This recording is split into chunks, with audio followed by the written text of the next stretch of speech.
So thanks for having us here in your beautiful studio in Kreuzberg, in your music studio. Yeah, it's like half gym, half music studio. I love that. Somehow in a weird way, it has been like this forever. Like even when I started making music, it has been like this. It wasn't like half gym, half equipment standing around. I love being surrounded by objects that inspire. I think that's the case here. Yeah, and I have a drawing table here, which helps because it's like directly connected. It's basically the upper floor to my house, so that's like a very good thing. I can just go up and scribbling along, making notes, playing around, playing just one key on the piano. I think that's like how I work. Is like this. A lot of other people have like more of a routine. They go to the studio, but I have to be somehow. It has to be like at hand or something like this. Like I'm more doodling, like I'm doing, it's almost a tick. While being on the phone, drawing on something. Yeah, I do it all the time. Well, when we're not doodling, we think about music and sounds. And why don't we start with what's your earliest significant musical memory that shaped you as an artist? Nah, that's a good one. I thought about that. There's one thing that I thought about, like concerning your question. So that what shaped me as an artist is actually everything I ever like saw, everything I ever heard, and so I thought of, okay, this is actually the first significant thing was music that played in my house, and my parents, like my father loves Baroque music, and he was playing Bach, and I think like the Matthäus Passion is one of the things that is like the most significant pieces, I think. And it was playing in the house, and I was growing up in this small town where there was a bishop. So it's basically like they had a big domus, like what do you say, like cathedral, yeah. So there were big like celebrations with choral music, and so I heard this also in church, and this is I think significant experience, like once experiencing alienation within that, and then beauty that comes with it, that is also like playing into this alienation as something like as a moment to where you think, okay, I could get out of here via that, or this is like a vehicle for my thoughts or something, like for fantasies.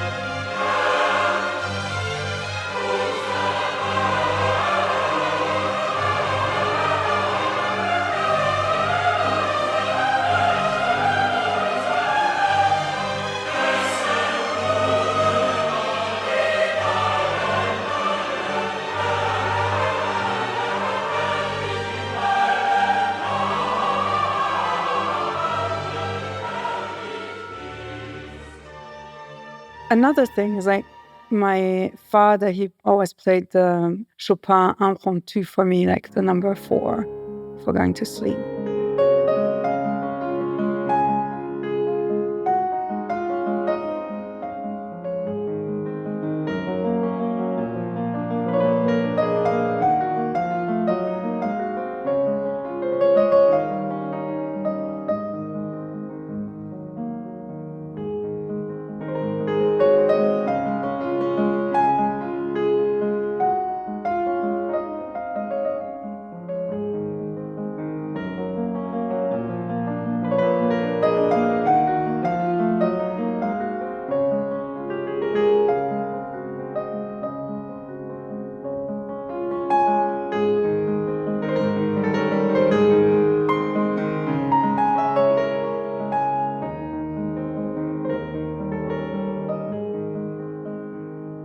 And then, of course, the music that I started listening to then to have a contrast. Such a beautiful moment. So when you hear Chopin, it takes you right back home to your dad. Is that the feeling? Yeah.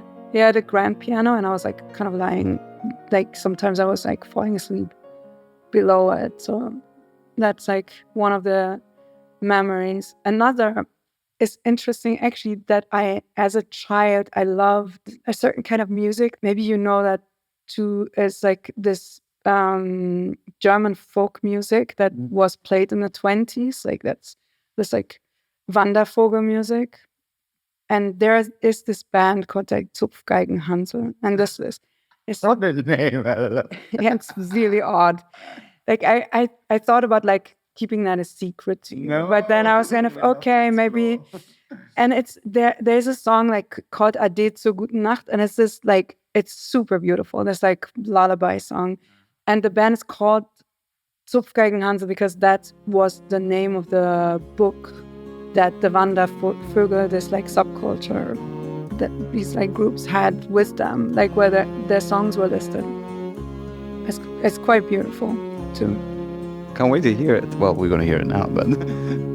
Ade zur guten Nacht, jetzt wird der Schluss gemacht, dass ich muss scheiden.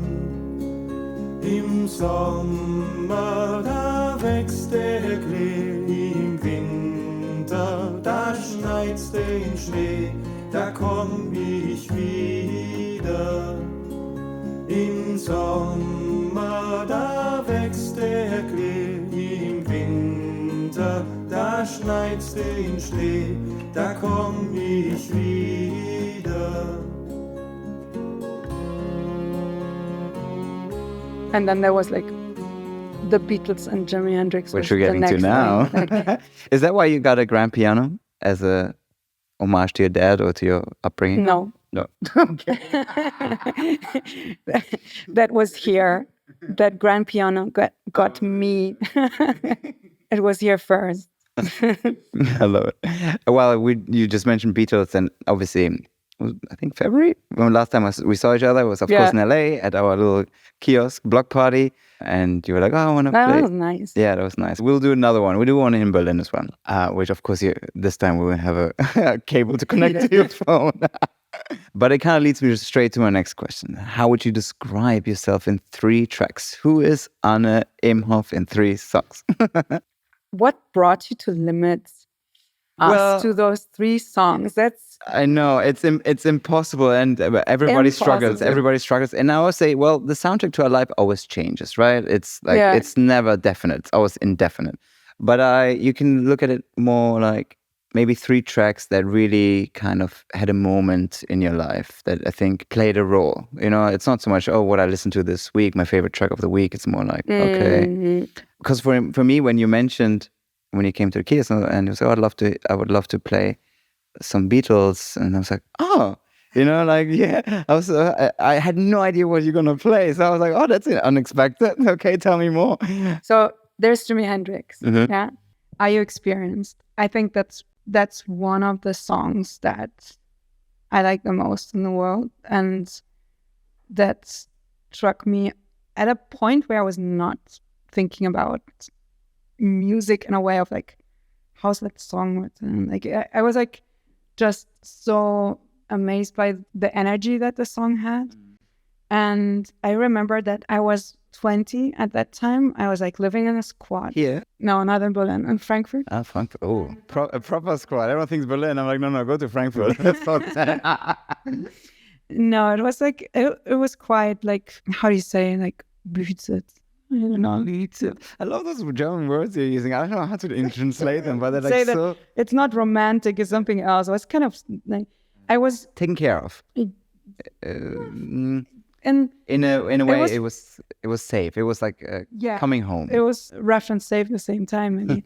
And so I was pregnant at the time, and I was listening, like it was the last days, and it's heavy when you're like pregnant and it's the last days of this like journey. And I listened to Jimi Hendrix, I remember this, and was like, okay, this has to be over now, and now it's a new chapter. And like this song, like Are You Experienced, that was the song for that era. Like the whole, like my whole beginning of the 20s, like first, second, third year or something like this. And it always had this significance to me. I think it's one of the best like songs rock and roll history ever written. And it has this insane played backwards parts that he played it's insanely well done. This I found out when I got to know more about songwriting and music. Interesting in that time, it was because there were a lot of people. It was almost like a headquarter or something like this for people like crushing this house that stayed in the guest room for a couple of days or a couple of weeks or for half a year. And then because I had this apartment all for myself and I had keys and stuff, so they were always like putting their record collections into my apartment. That was the thing. Of course, they're heavy. You don't want to have them when you travel, right? And they left them. And I remember that this was like so cool. It's so cool for me because I had access. Like the first was an artist from Brazil, he had this amazing like Tropicalia collection. It was insane, and I had that for like 2 years, like at hand to listen to it. And then there was this one who actually also she told me how to play the guitar, and she left her Marshall amplifier, and like which is next to us. Yeah, it was like a stack like this with the top. And she was also leaving her like Motown records, and she had a quite significant selection of right girl punk from the States because she was playing in a right girl punk band, but in Germany, which was a really weird thing. But they took the wave that came from the US, and then they wanted to sign like young girls that played punk or rock and roll. And she was like, they were signed by Sony. Other than the other girls in that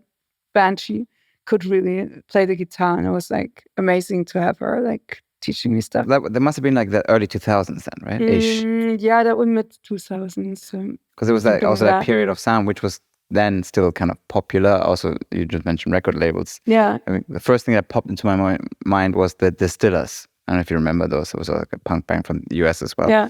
Female-led. But anyway, it just popped into my mind. So I was like, oh, what year was that? It's interesting because, of course, this like didn't really work out here in Germany. Like most of the people then I know, they went to do electronic music. Maybe that's because of the krautrock past here. Anyways, like being was so much more significant than for the idea of electronic music and Kraftwerk being such a big like thing. It's not really my time or like was not my interest, but I think that's that idea of like electronic music and like them like having equipment that was like then very significant for me because I could use it. Like I could use the guitar as like everything that basically was dumped in my apartment. I was like, oh, okay. And this is the time that I said before where I had this living room that was like part gym and part like music studio. That's exactly a point that always comes up. It's like as an artist or especially in music, especially at a young age, without great funds, you kind of pick up whatever tool you have around you. Exactly. Like for a certain period, guitars were cheap, so that was the instrument to pick up. Same why Kraftwerk and all these people start picking up electronic or creating their own instruments, basically. Exactly. And I liked that. Like I was like, okay, for me, there was this codex or something that if I would earn money with making basically music, then I could buy a guitar for myself. You know, like it was this, you only buy a guitar if you like... You work your way towards it. Yeah, and this like borrowing stuff from others was kind of cool. They had cheap guitars. I could treat them like, you know, it was upcycling before the word was even used. It felt light. I was also doing noise music and it felt super light. I had this like way of recording on 2 devices over a mixer and like added on top like layers and layers and layers. And then before I even like started using Logic, and then I used it as a tape recorder or something. So that's super interesting. So music was actually the original goal rather than visual arts. For sure. I didn't know that. Well, that's amazing. And what a detour in a way, right? And then still music and sound plays such a vital role in your pieces. It allowed me to do that. Act more freely towards visual art. Visual art came with like the idea of church and museums and Michelangelo, and I was quite afraid of it. I wasn't afraid of music because I didn't feel that I had to prove myself on that. Yeah. And then it only came later when I went to Städelschule that this came together.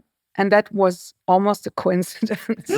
I love that. I love a detour like that. There's Nirvana, Lithium. Yeah, we love this album. And also, I think this is maybe the band that influenced me the most or that I thought the most about. I'm so happy, 'cause today I found my friends are in my head. I'm so ugly, that's okay, 'cause so are you. Look on is Sunday morning, it's every day for all I care. When I scan, light my candles in our days, 'cause I found God.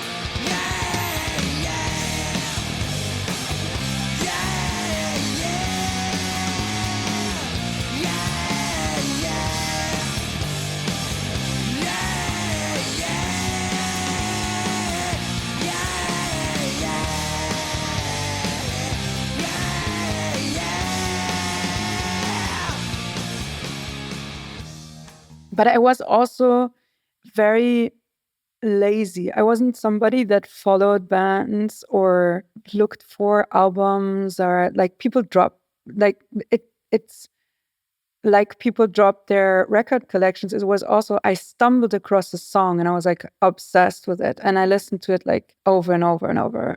But I wouldn't even ask who what it was, you know, like it was a bit of a weird like journey that I had with things that really influenced me. I think I almost found like, you. Yeah. Like the piano found you. Yeah, it's true. Yeah, I can totally see the Nirvana connection, that energy as well, and that rawness.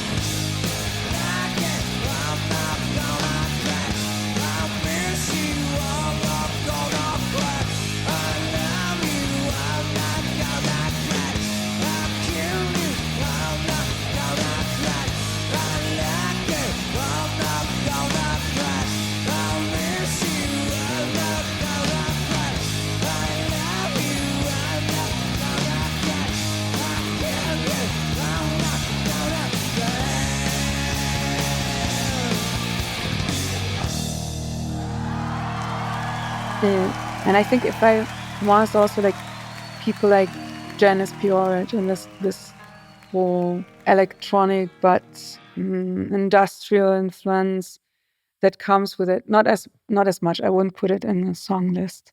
We don't have to. We're gonna curate your playlist as we go along. Okay. But do you remember actually one of the records from that Brazilian record collection that you? Yeah, I can't really pronounce the titles, but there's like a song by Vinicius de Moraes and Maria Cruz that they would just like duo, and it's like the most beautiful love song. Yeah, it's really beautiful. E assim, quando mais tarde me procure quem sabe a morte, a angústia de quem vive, quem sabe a solidão, fim de quem ama, eu possa me dizer do amor que tive, que não seja imortal, posto que é chama, mas que seja infinito enquanto dure. Eu sei que vou sofrer a eterna desventura de viver, à espera de viver ao lado teu, por toda a minha vida.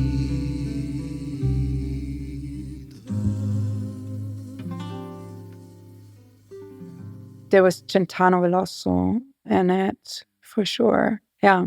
It's probably one of the greatest live performances I've ever seen was Veloso and Gilberto Gil. Just two guys and an acoustic guitar on a stool, packed out arena, and the people going nuts. And it's like these two old men on their acoustic guitars. And it's just amazing. So magical. It's Where did you see them? In Brooklyn. They did a world tour. They had an amazing live album of that. I'll send it to you. I've never experienced something like this because the crowd was basically the echo chamber because of course they hits to them, all of the tracks they were performing. Yeah. And it's literally just two guys and two acoustic guitars. And the audience becomes the third band member, basically. It was really like goosebumps. I was like, I'm probably the only non-Brazilian there. I was like, what are they saying? What is it? I love it. Todo dia, o mesmo dia, a vida é tanta canha. Nada novo sob o sol, tem que se esconder no escuro, quem na luz se banha. Por debaixo do lençol, nessa terra dura é grande a ambição pequena. Carnaval e futebol, quem não finge, quem não mente, quem mais goza e pena. É que serve de farol, existe alguém em nós. Em muitos dentre nós, esse alguém que brilha mais do que milhões de sóis e que a escuridão conhece também. Existe alguém aqui, fundo no fundo de você, de mim, que grita para quem quiser ouvir. Quando canta assim, toda noite, a mesma noite, a vida é tão estreita. When you listen to music, do you listen to more like the overall art, or you actually, as an artist or a musician, dissect? It's like, oh, what did they do? Why is it so good? Or is it just like you let it overflow over you? Yeah, I think I let it overflow. Yeah. I would say that I also experience music in a way. I don't often go to concerts. Like the experience you just described, it's like it's a lot to me. Like I'm not doing that. You don't have to. The last concert though that I went to was incredible. It was like, what was it? Rosalia. And I think it was one of the most profound experiences that I had for a long time. Oh, why? Wait, you saw her here? Or? Yeah. I saw her here and I didn't know how incredible she is. Like I didn't know that she's like kind of the voice of the century. Oh yeah. It's like wow. It's true though. Yeah. Favorite Rosalia track? You have to ask me the other things. Like, of course, they're all coming. It's coming. Don't worry. It's coming up. We're working our way through. The sexiest song. Yeah. Oh, is that Rosalia? Of course. Yeah. That's really maybe D'Angelo and like Rosalia. I have an either or list for you. I'm sorry. Oh, listen, we're gonna put all the tracks onto the playlist. Don't worry. They're all gonna be for sure. Like Rosalia's Malamente is one of the like sexiest songs that I know.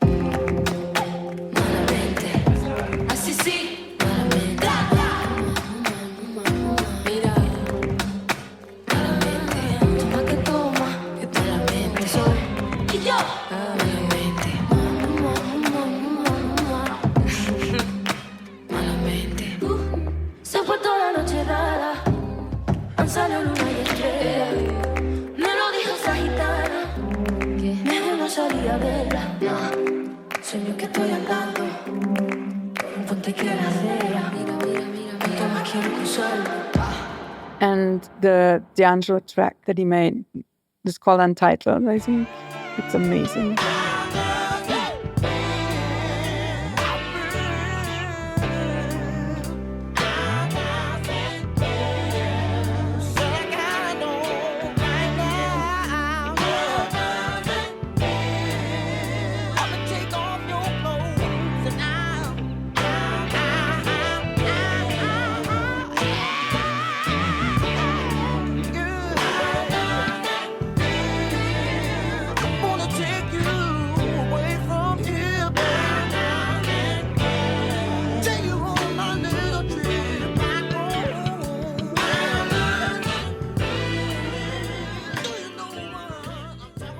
And also Rosalia is the track that I also would give you at hand for the Falling in Love track. And sometimes with love also comes heartbreak. Let's go to heartbreak song. My heartbreak song, I think, is Dido and Aeneas, Purcell, and Dido's Lament. I think that's the heartbreak song. As beautiful as Rosalia, I think. It's just a very beautiful song because Dido is like mourning Aeneas, and she sent him away, but she's still like about to commit suicide. And then she's like singing this lament song. She says, remember me, but forget my fate. And like when I hear this, it's like even without a broken heart, I like have like ein Ziehen in meiner Brust. Oh, how do you translate that? That's a hard one, but it's a beautiful saying somehow. Yeah. But the feeling that you have when your heart is broken and the feeling that you have when you're falling in love, I thought about that reading your question. It's almost the same. It's a very fine line. It's a very fine line, but you feel life somehow in the most existential and deep way. And so maybe the Dido and Aeneas track and Rosalia's track are not so far from each other. I think sometimes this is the thing, like, also, especially this one, like, it's almost like when life ends, you're in this moment of like a beginning, or she sings about not something ending, but something beginning.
And Heartbreak, one of all times, is like Alicia Keys, Try Sleeping with a Broken Heart. I mean, that's the best song ever.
That's a great track. Okay, after the heartbreak, when you come out of that phase, and we're like, okay, I'm getting my life back together, and you're getting another, and like a new wave of energy.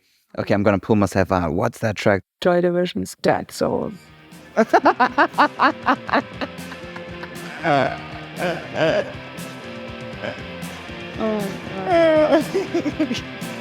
like it. Someone take these dreams away that point me to another day. Back to the personalities that stretch your true realities. I keep calling me. They keep calling me.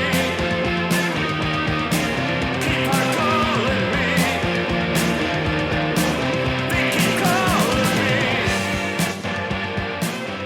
Well, Anna, if your life would be a movie, your Netflix documentary, what song would play in the end credits? I think that would be also a Joy Division song.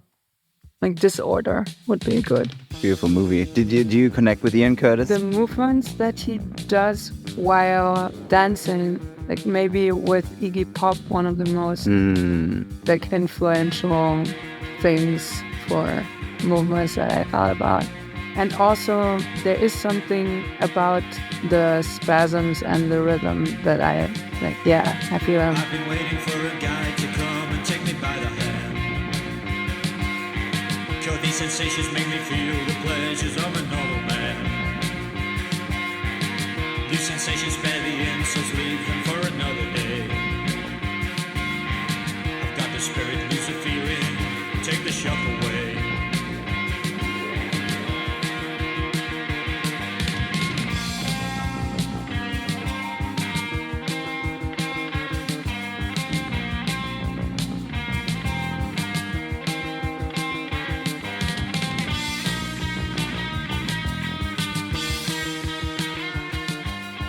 It's like an electric eel, you know, like there's this energy going through. It's like a stage energy.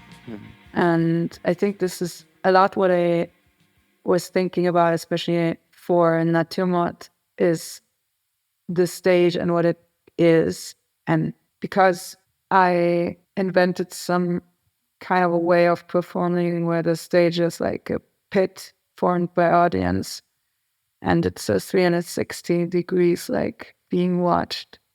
And it was interesting to me for Naturmort thinking about bringing the stage back in as this stage that says this is the person that performs, this is the audience, and then basically also thinking about the audience as performers, meaning like I did stage audience, the performers were in front of the audience, so to say. And I think that the stage performances of people like Ian Curtis or like also Iggy Pop are like super influential for me to think about this. What else is on that track list that you're eyeing? No, it's like I only have the old ones. Bach. I love Bach. You know what's funny? Beginning of the conversation, I immediately envisioned, I don't know if you remember this scene in Berlin Calling, because the dad of Paul or Kalkbrenner or whatever is a priest, and he goes to the church and is playing Bach, and there's the connection to this like hard techno in comparison. It's so funny you brought up, I just had this visualization of that. It just came up. Just a little side note. Yeah, it's interesting. I chose Bach to be the music for the film I made, the film that was also playing in the show in Los Angeles. Of the film where this herd of horses is like running. That was the one that was shot in Moscow or Russia. Exactly. Yeah. And it is Bach, Matthäus Passion, but Erbarme dich, this track. And it was interesting because I thought this would never fly because it's so heavy loaded and it's so emotional and it's like such a heavy track. And then this was the only thing that worked. Like everything else was just like it was like crushed by the images. So I was thinking, okay, this is like I know that Tarkovsky once said this, that if he wants people to feel that's the moment in the movie. That's the moment he's putting Bach. Nothing else I could hold it. It's interesting.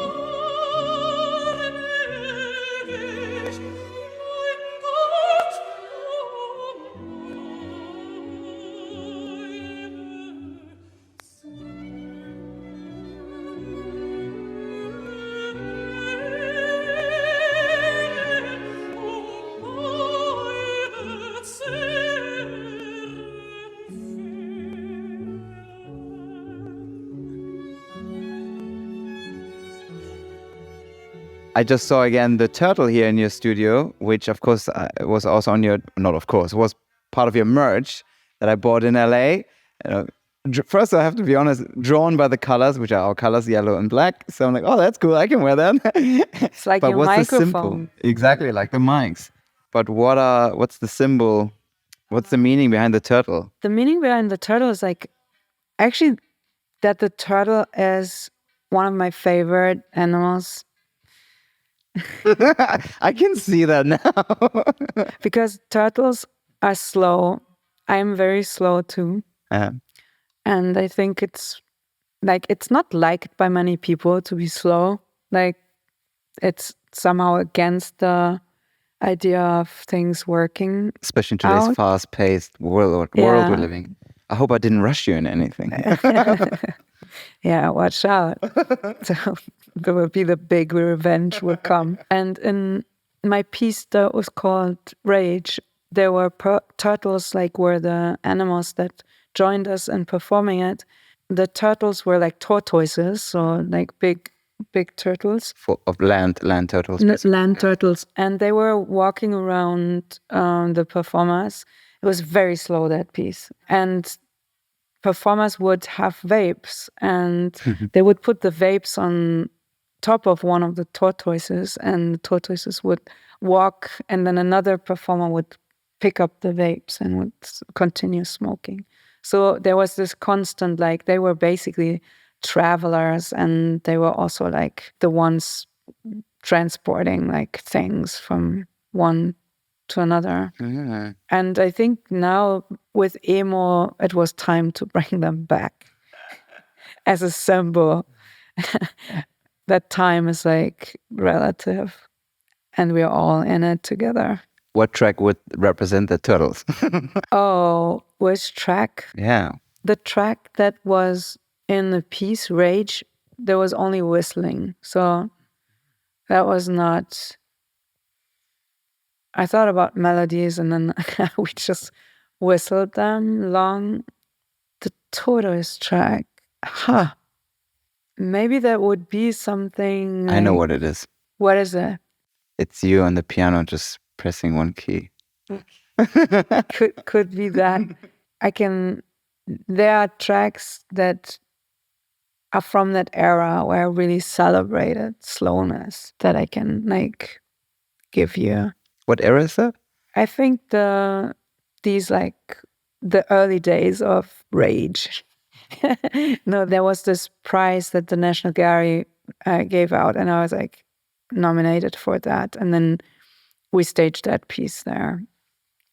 And I think all these like days around that, where I thought what was important to me, like in 2016 when we did Angst, like this moment was really important to me, and the idea like of speed and slowness and like how slow a piece has to be for me to at all like comprehend what's in there. So I started to slow everything down, like slow down the walking, slow down eye movements, slow down like head movements. And it was so interesting to me, like how visual things got just slowing them down. And then I was thinking like, wow, this is like what I'm really good at. And it looks good. So yeah, I like that. We also worked with a trainer to then, out of the very slow, like have explosions of movement. So it was these things that I told you about, basically getting into very fast spasms and like very fast explosive like movements. And in Naturmort now, it became this like blowing up situations where people like were in a circle, and then some were looking at the circle. Some had this almost like a blowing up fit of 10 seconds and like going back into slow.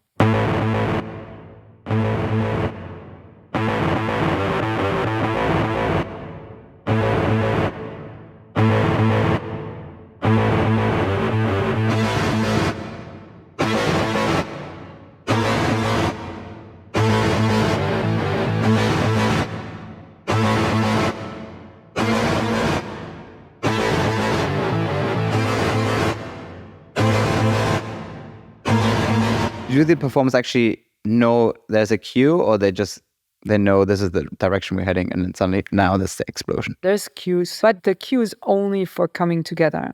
The explosions or not explosions, that's only on them. But it's working so well. If you would time this and start controlling things, it would never be that beautiful. I think that's the thing about it. But going back to the tortoise is also, it has for me something to do with like with a high or magic. Like somehow the tortoise is this storytelling animal that has all of the wisdom, and like, you know, because they get so old, like it's almost like if you get a tortoise now, like it will live longer. It will outlive you.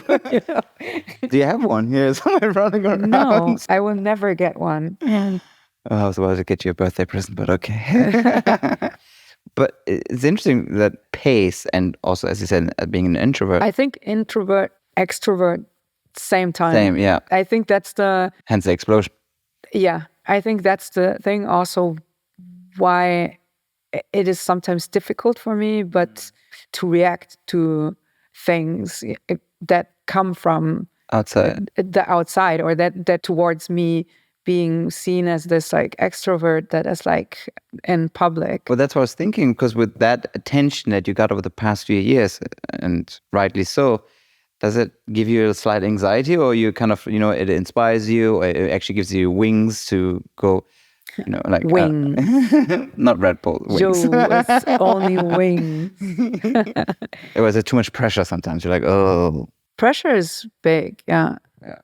Especially maybe the month after FAUST, it really blew up in my face. Because everything changed. Like, my relationship changed, my friends changed, like my work relationships changed. It was not so innocent anymore, Now you felt Yeah, which is not bad for me, I think. It's like I thrive from pressure usually, and it's good that I'm challenged and that this is like the whole drama of like being on the outside is there, because it also makes me go out of being an introvert, out of your shell. Yeah, and it has a lot to do, I think, with being extroverted goes into art, and that's the best way it can go to. It's like I had the feeling making performance pieces and creating those stages were also creating a safe space for me to perform in, so to say. Like it's good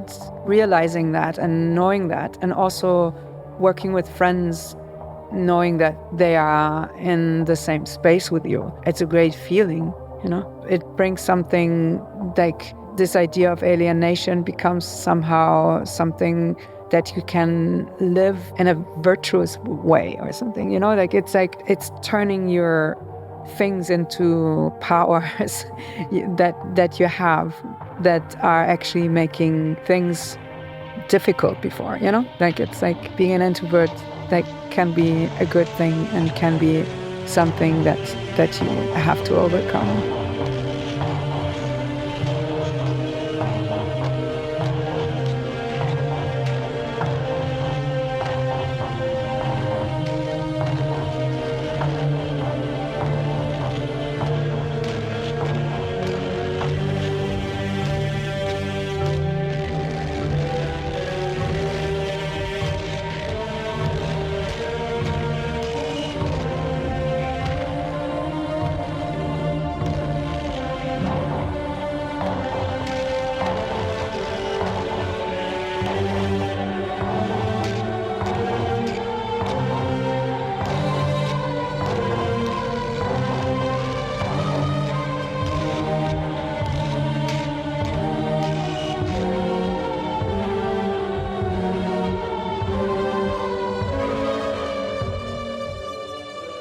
Is that also why you have, for instance, working with Eliza, to have someone trusted as a ping pong partner to kind of exchange and also to be there with you along the ride? Yeah, they are the most challenging, though. The ones that are closest to you. Of course. No, because they know you. There's no bullshit around. But you have your tribe around you, so you know at least you get the truth. Yeah, that's true. Even if you like it or don't. Yeah, it's very challenging to work with friends, but it's very good too. Also, in my team, it's like people that know me for a long time. It's on the one hand, it's like good because we in a way give our own context, which is nice because I never had that. I was never like in a community with artist friends or something like this, And so. But do you think that also sometimes maybe limits you? Because they know you so well and they have everything context that sometimes if you want to think outside the box, so to say, that, They force me to do that. Don't be lazy. Come on, get up. No, it's like my vision that goes as far as I allow it, and I have to push myself. So that's like, and I'm doing that a lot. They more say sometimes like, hey, like, chill. Well, on that note, let's chill. Yeah. Thank you. Bye. Thank you for tuning in this week. If you want to listen to the full playlist, visit areonair.com or our Spotify channel. You can also find us on Instagram and on YouTube at areonair. And a big thank you to my wonderful team at Studio Neu. I'm Armand Nafei, and I'll speak to you soon.